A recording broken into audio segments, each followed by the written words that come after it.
Last time we met here, the world economy was teetering on the brink of a severe recession. Our RSPs had evaporated before our eyes, and we were more hopeful than confident that things would get better anytime soon.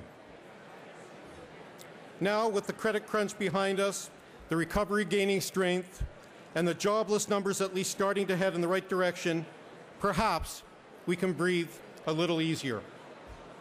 But no one is calling for smooth sailing ahead. Ladies and gentlemen, a rising stock market does not lift all boats. Millions of boomers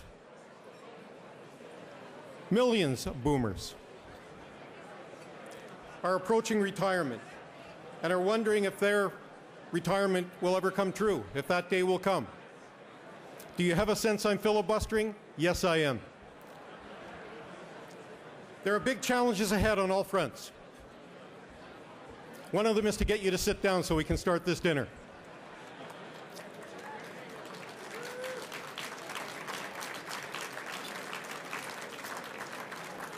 Because there will be plenty of time for schmoozing during the course of this wonderful evening ahead. The big issues that we're facing, ladies and gentlemen, are tough. They'd be tough at the best of times. But we all know that there's an 800-pound gorilla sitting around the cabinet tables of every government in our country, and that's the deficit. Well, to be fair and accurate, almost every cabinet table in this room, because after all, Premier Brad Wall is not here this evening, and if he was, there's no way we would finish this dinner on time.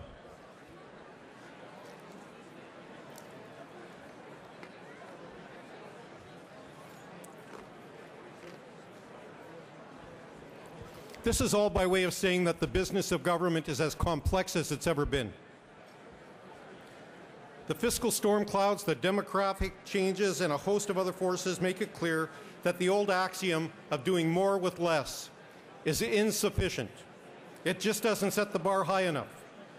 The new refrain has got to be doing a lot more with less. Do it better. Do it differently. Do it with more imagination, or maybe don't even do it at all. Innovative government, words that we don't normally put together, offer the only possible route to protecting our living standards and our quality of life.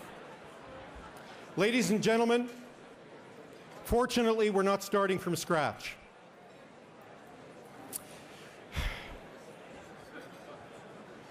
We actually do have a history of innovative governance in our country to draw upon and inspire us today and in the future.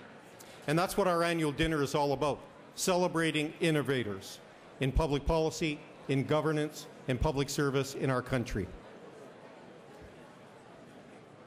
Following our event last year, we did something we'd never done before. We asked each of you to consider making a contribution to a new initiative of the Public Policy Forum, a national dialogue on youth engagement. Thank you for your response to this initiative. Je voudrais remercier tous ceux qui ont fait une don. We're proud to have now raised over $160,000 for this initiative from donations from individuals, foundations, and other private sources. Merci beaucoup. With us this evening, ladies and gentlemen, thank you. Merci beaucoup. With us this evening, we have CPAC, the Canadian Public Affairs Channel, who are recording the chaos of this evening. CPAC is committed, as we all are, to sharing the common goal of including and engaging Canadians in discussion of public policy, strengthening Canadian democratic ties and values. So on behalf of the Forum and everyone who's here this evening, I'd like to take this opportunity to thank the Canadian Public Affairs Channel for their coverage not only of our annual dinner, but for their continued service to providing a window on public affairs in our country. Thank you to CPAC for being here.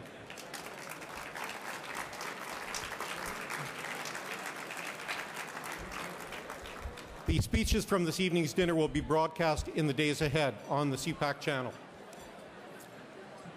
Tonight, ladies and gentlemen, we're going to hear from an impressive group of Canadian leaders. A group of individuals from different points on the political spectrum. Preston Manning, Albertan, holding down the right. Darrell Dexter, Nova Scotian, on the left side of things. Carol Taylor, from my home province of British Columbia, a center winger. And we also have Tony Dean, Chantal Hébert, Bernard Derome, keen observers, but well above the partisan fray. And we're also going to have a young leader, an emerging leader, Gabriel Brand Lopez. We'll hear from him in just a few moments. It's a very diverse group of honorees, our hosts, and that's something we strive for here at the Forum, not just at our dinner, but at the work we do throughout the year. We pride ourselves in bringing diverse interests to the table, whether they think government is too big, too small, too interventionist, too laissez-faire. Whatever kind of government voters choose, it ought to work better. And in one phrase, that's what we strive for at the Public Policy Forum. Now, ladies and gentlemen, your attention please. I'd like to introduce our head table guests.